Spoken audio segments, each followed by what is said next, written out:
Laika! Are you stark raving mad? It was Laika! I am sure of it! That spirited little dog saved me! Laika saved you in her little space machine. I believe the correct term is capsule, General. Don't push your luck any further, Ivan Ivanovich. I fear it might snap. Oh, my apologies, General. In my excitement to explain what I discovered on the far side of the Metacalaticus Interiorus, I got carried away. And it happened like this.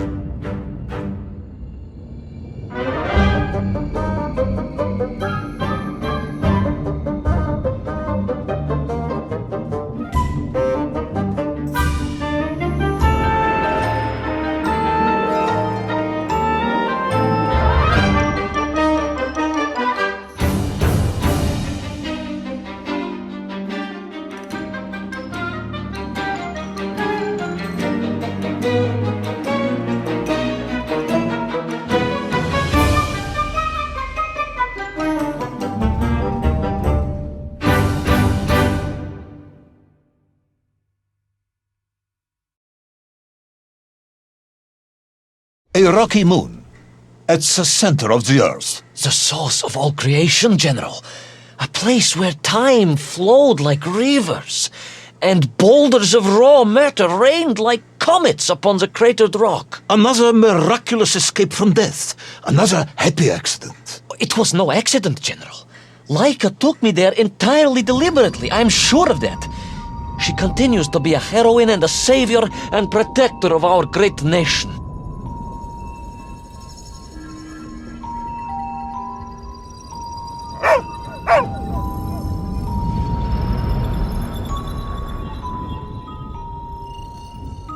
Laika died in orbit. No, General, she did not.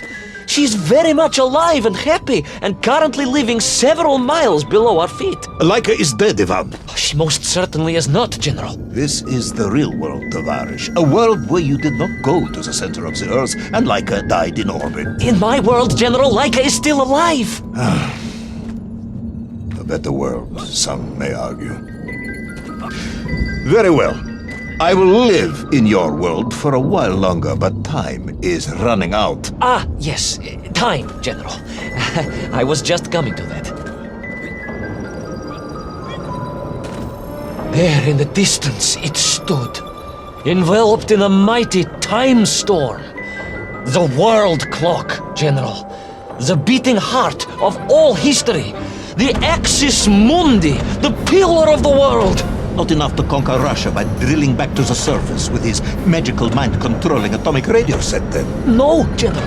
You see, what if he could fuse little Orpheus directly with the world clock? Then his message would radiate with every tick and every tock. He would not simply be the Tsar. He would be the Tsar of all time, the eternal tyrant, the literal incarnation of everything our glorious revolution stood to overthrow.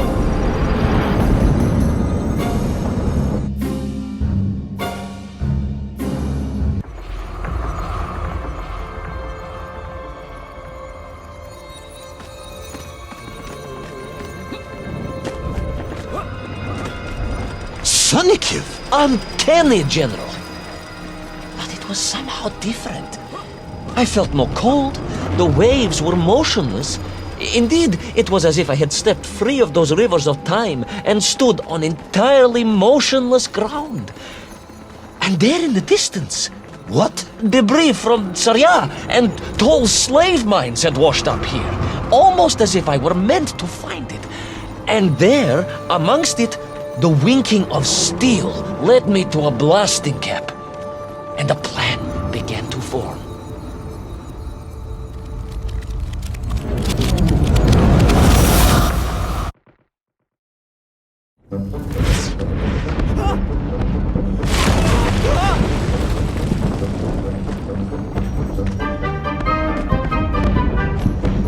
The terrain was ferocious. Explosive eruptions of fire and heat, thunderous emissions and lethal gases. Much like your cousin Pavel, perhaps, as a result of consuming all of those stolen eggs. Aha! General, you have been listening after all!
Agartha again? But why? You are stalling, comrade. The clock is ticking. Tick-tock, tick-tock! Of course! In a flash of inspiration, I understood. It was all wrong, you see, General. That we can agree on. We should never have gone to the center, because without little Orpheus, Toll could not have become the tyrant he had. The rocket drill was his means to reach the world clock, but it was little Orpheus that enabled him. And the time itself, the world clock itself, was determined to make matters right. With a little help from you, of course. Merely a simple pawn in a game played upon a cosmic scale, General. But a pawn who understood that he was being given a second chance to grab a chunk of the explosive resin that wondrous city was built upon.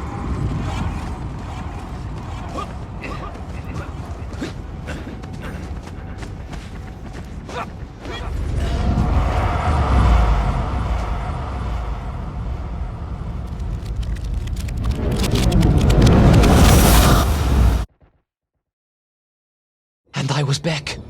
The mighty river of time roared past me, carrying the weight of the whole of history with it. Even for you, this is a stretch.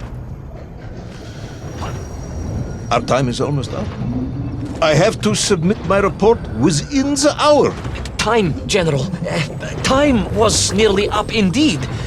That ancient and magical river that carried me along was surely moving inevitably towards some kind of end.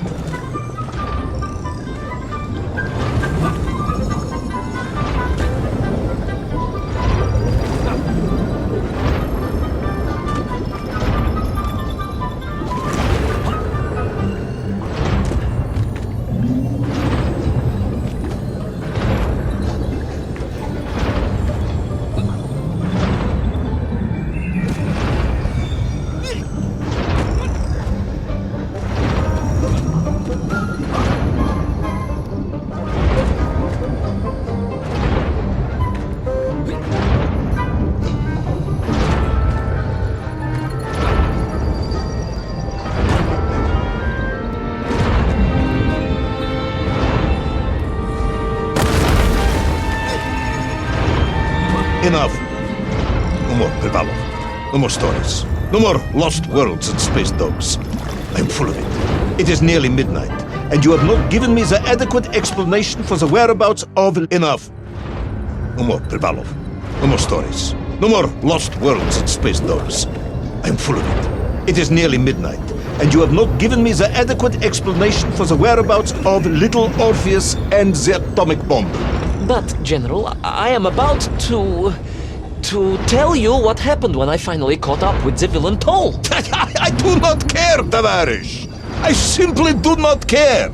You have worn me down, and it is time to call a halt to this. I bear you no malice, comrade. In many ways, I admire you, but time is running out. Yes, General, yes. Time. Because it was time itself that suddenly appeared to be on my side.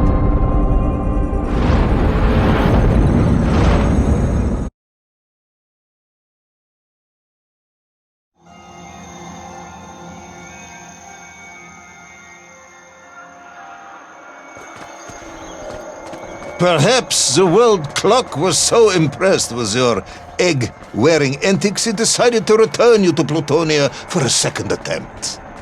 I would strongly suggest you cut to the chase. The chase, yes. The pursuit of Toll and little Orpheus. I stood there with the resin fragment in one hand and the blasting cap in the other, and then, just like that, a clock began to ring. The world clock? No, General, an alarm clock. My Slava alarm clock, in fact, given to me by Auntie Marcia. The one who married the beef investigator. The very same. And the moment I saw that clock, I knew what I had to do.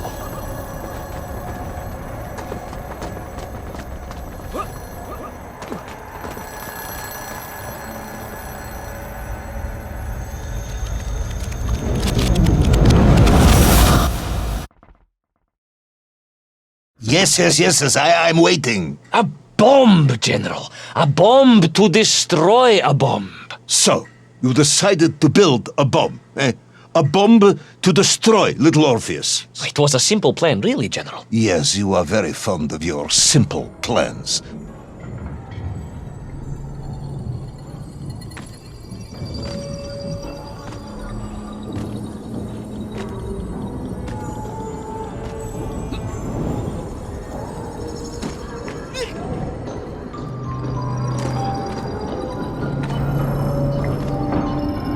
It was the last time I was to see those poor enslaved men for my journey.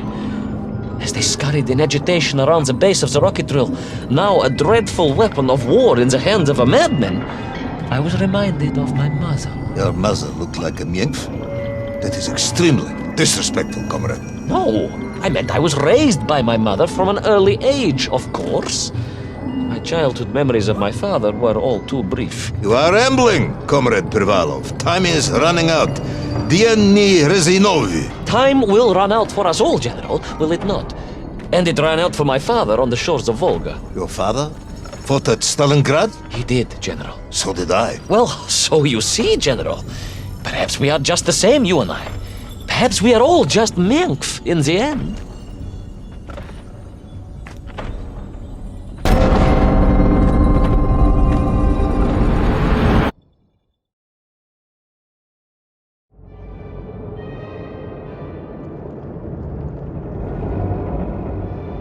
What possible use in the construction of a bomb could be found in the belly of a giant whale? Were you perhaps planning on using a worm as a fuse? That would be ridiculous, General. I would hate to undermine your otherwise entirely plausible account. You forget, General. The belly of the beast was full of shipwrecks. And on one of them, I was bound to find what I was looking for. Fuse wire. Comrade, yes, you'd forgotten all about the fuse until I reminded you, hadn't you? General, your cynicism is unbecoming to a man of your rank and stature.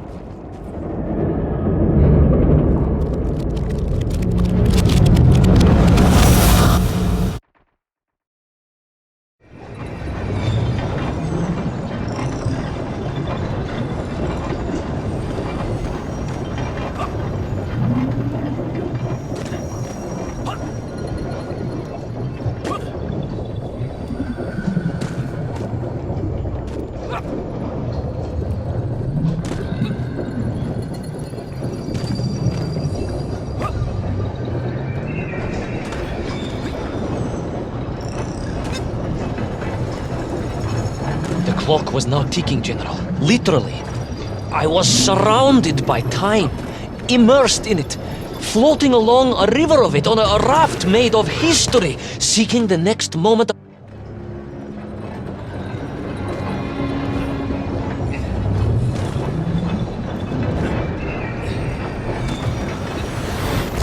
The clock was now ticking, General. Literally.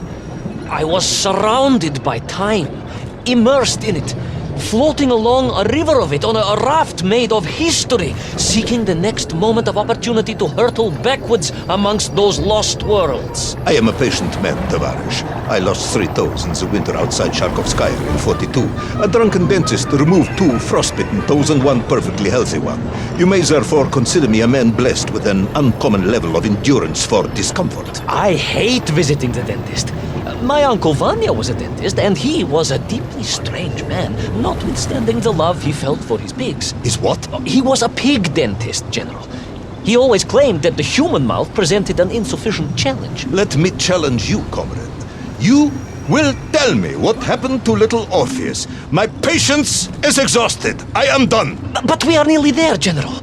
The world clock was shortly to strike again and transport me... Well, who could guess where?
And so to the ocean floor, and that strange submerged city, and those poor lost vessels. To find a shell case to hold all of my scavenged ingredients, the last piece I needed to construct my bomb. Ah, yes, I have been waiting for this. General? Time, Ivan Ivanovich. Whilst you have rambled on and on about it, I have simply bided mine. I am a patient man, as I have said. Yes, I don't feel I paid enough attention to the story about your toes. Do you have specially made shoes? Enough!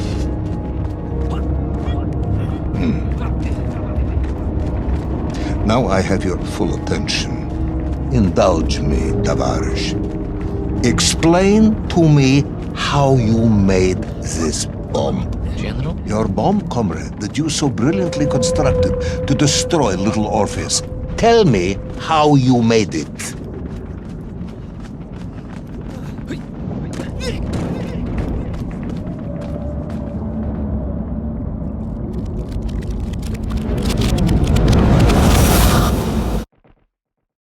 Well,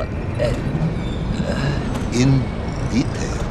The type of detail that should present no problem to a man who is actually capable of building a bomb, which I suspect would be an entirely different man to one who cheated on his entrance exams for the cosmonaut program.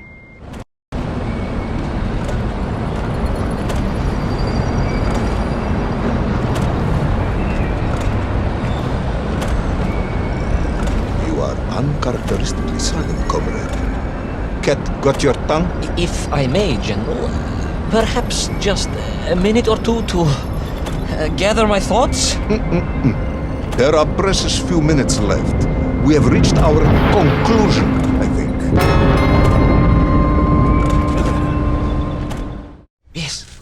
Yes, we have, General. I gazed up at the world clock and knew I had arrived at my destination. Whatever lay inside would see my journey end one way or another. But I had no idea of the marvels that awaited me. And it The happened... bomb, Ivan Ivanovich! Tell me how you built the bomb! It was a wonderful sight. The world... It is 2 minutes to midnight, Ivan. It is time to end this story.